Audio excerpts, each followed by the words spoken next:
America! Save Trump! If the news causes you to question your worldview or makes you feel insecure about it, then it's what? Fake! Let's pretend like the news just said something that makes you feel less pride about your political camp. What are we gonna say to the news? You're fake! There are indictments. There's audio tape of him with classified documents, sharing them with people who didn't have that security clearance. Does any of that bother you? No, I think they've been after him so long that all of this is just a witch hunt, like he described it. I don't think there's anything Trump's done wrong. I think that the desperate opposition is just after him. I mean, they started out, and they've been after him 8 different ways, and they're going to keep after him until they can get him in jail, I think. They went after Richard Nixon, they went after Bill Clinton, and now the courts in several different states are finding different things about Trump. Is there anything that could happen with him indictment-wise that would say, all right, maybe this disqualifies him for president? Not for me. I'm with him to the finish. All right, thank you so much. He could stand on the front steps of the White House and commit murder, and I'm with him. That goes against, what my belief is in regard to most Trump supporters who just, it's not that they support his criminality, it's just that they don't believe his criminality to be true. But in this particular case, clearly this supporter doesn't really care too much about potential criminality or if he literally committed murder, which blows my mind. And the guy before him, and a lot more people. So let me give you both sides here, because there's reality on both sides. So what do I mean by that? So first of all, having seen a ton of these interacting with Republicans outside of these interviews, but also seeing the whole breadth of the interviews that we do all the time. First of all, not all Republicans think that way, and so it's easy to say, okay, they're all the same, and which, by the way, they think of us too, right? And so I have seen slightly more moderate Republicans, and certainly I've seen plenty of Republicans who would say, well, if he was on tape and he killed someone, yeah, that's too much, right? So I'm being fair. Number two, I understand where they're going with the double standard. They say, look, you're telling me Trump broke all these laws, but then you've got all these other politicians who are corrupt and nobody ever says anything about them. And they're not wrong about that. But couldn't it be, and I'm asking this again objectively, couldn't it be that it's Donald Trump and that's why, because he has done things that are nefarious or objectionable or illegal?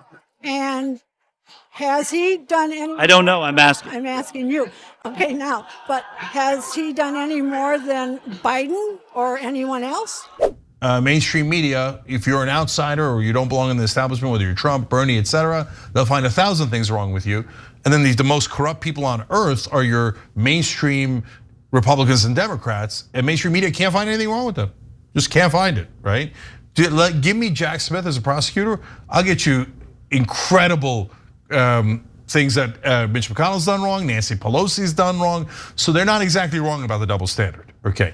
Now, having said that, 2 things jump out at me on the other side. Okay, so one is, look, there used to be something I call the Barkley rule. Charles Barkley would say so many crazy things that eventually it just became a Barkley thing. Like other people would get in trouble and Barkley wouldn't, because you're like, oh, it's just Charles Barkley.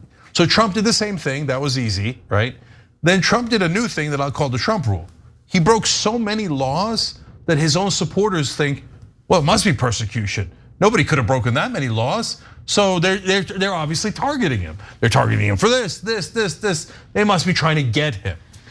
No, they're a little bit trying to get him, and they're mainly Trump broke 1,000 laws because he's a pathological criminal. Yeah, look, I agree with you to a large extent, but I want to emphasize something, because the fact that the Democratic Party put all their weight behind the Russia investigation, which did not play out the way they were hoping it would play out, I think essentially primed Republican voters to disregard any of the other potentially legitimate investigations into potential criminality.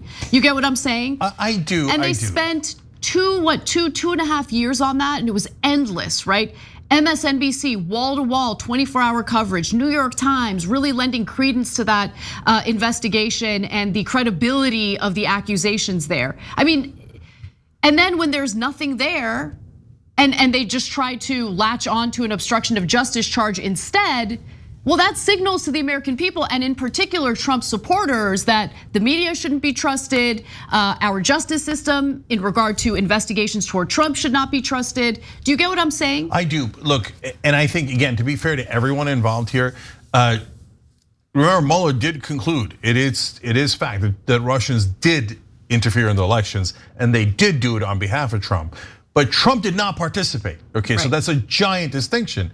But everyone has lost that distinction. To the right wing, the Russians had nothing to do with the election and they're innocent as a driven snow, right? And to the left wing, Trump did it all, right? So, and did Maddow and Adam Schiff, and Maddow just being a representative of MSNBC, overdo, and she really was the worst of it, to be honest. Did they overdo it? Yes, I remember the segment where Maddow was like, all of America's gonna freeze and the Russians are gonna cut our energy lines and it's Trump. You're like, okay, just hold on.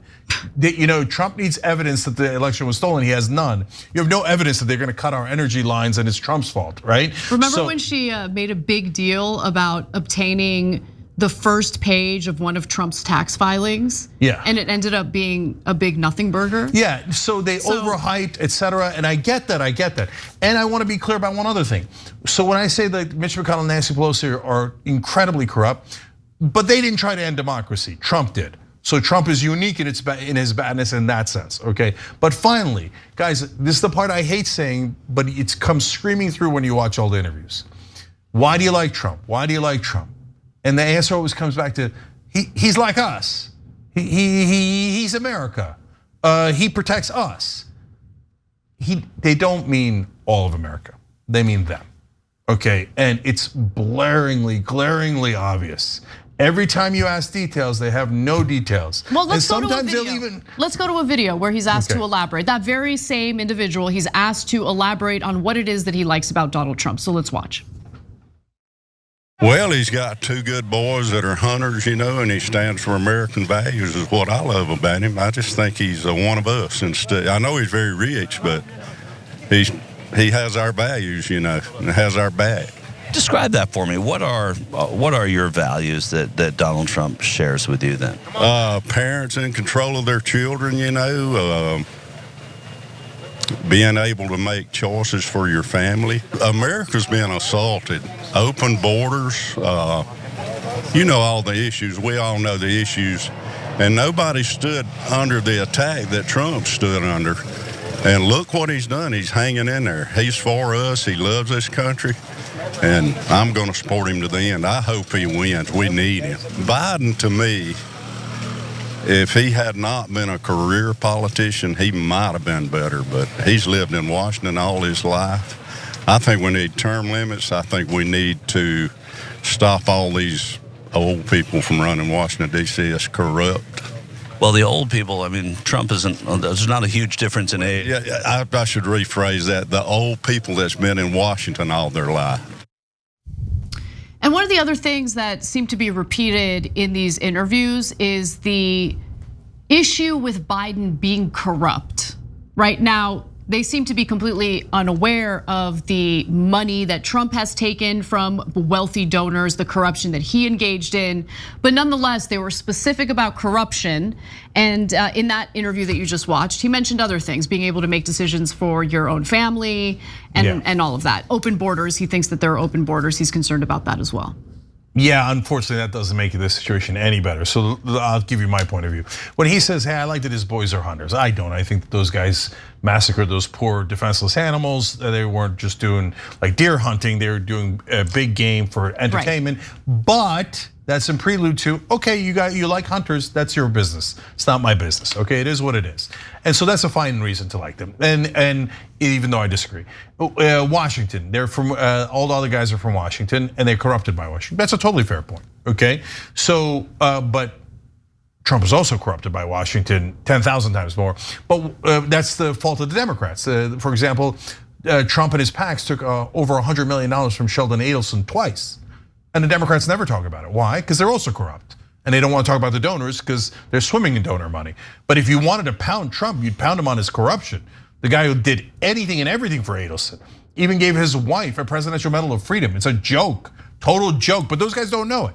Now the bad stuff. He has our values, does he? What's your values? I mean, you don't mean family values. He's raw dogging porn stars, and he's says terrible things, does terrible things. You don't mean family values. So what values are you talking about? Oh, he believes in putting parents in charge of children. That means I don't like gay people. I'm sorry, that's what it means. That means he wants to be able to make a decision or help. A decision about what? He doesn't want schools making decisions for about his kids. About gay people.